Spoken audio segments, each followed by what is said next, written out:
Hi friends, எல்லோரும் எப்படி இருக்கீங்க? நான் வீடியோ போட்டு ரொம்ப நாள் ஆயிடுச்சுன்னு சொல்லலாம். இன்றைக்கி நான் ஒரு வீடியோ போட்டிருக்கேன். அது என்னென்னு பார்த்தீங்கன்னா, கருப்பு உளுந்தங்கஞ்சியோட ரெசிபி தான் ஷேர் பண்ண போகிறேன். அதை வந்து முன்னாடி நாள் நைட்டே ஊற வச்சுக்கலாம். அடுத்த நாள் காலையில் ஒரு மிக்சி ஜாரில் அந்த உளுத்தம்பருப்பு மட்டும் போட்டுக்கலாம். அது கூடவே ஒரே ஒரு ஏலக்காய் மட்டும் சேர்த்துக்க போகிறோம். வாசனையாக இருக்கும். ஸோ அதுக்காக ஒரு ஏலக்காய் சேர்த்துக்கிட்டு நல்லா ஃபைனாக அரைச்சி எடுத்துக்கணும். கொரகொரப்பாக அரைக்கக்கூடாது. ஃபைனாக மாவு க்ரீமியாக இருக்கணும். அந்த மாதிரி அரைச்சிக்க போகிறோம். தண்ணி சேர்த்து அரைச்சிட்டுக்கப்புறம் பார்த்திங்கன்னா வேறு ஒரு பவுலுக்கு மாற்றிக்க போகிறோம்.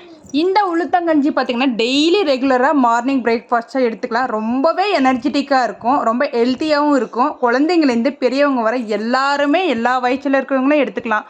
ரொம்பவே ஹெல்த்தியும் கூட. நீங்களும் கண்டிப்பாக ரெகுலராக ட்ரை பண்ணி பாருங்கள். நிறைய பெனிஃபிட்ஸ் இருக்குது.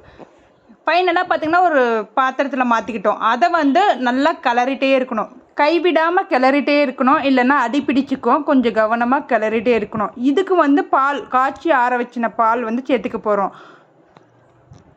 பால் கொஞ்சமாக சேர்த்துக்கிட்டு இது கூடவே தண்ணியும் கொஞ்சம் சேர்த்து நல்லா கிளறிட்டே இருக்கணும். அடுத்ததாக இதுக்கு வந்து ஸ்வீட்னஸ்க்காக பார்த்திங்கன்னா வெல்லம் இல்லை நாட்டு சக்கரை எதுவாக இருந்தாலும் சேர்த்துக்கலாம். ஆனால் ஒயிட் சுகர் மேபி அவாய்ட் பண்ணிவிடுங்க.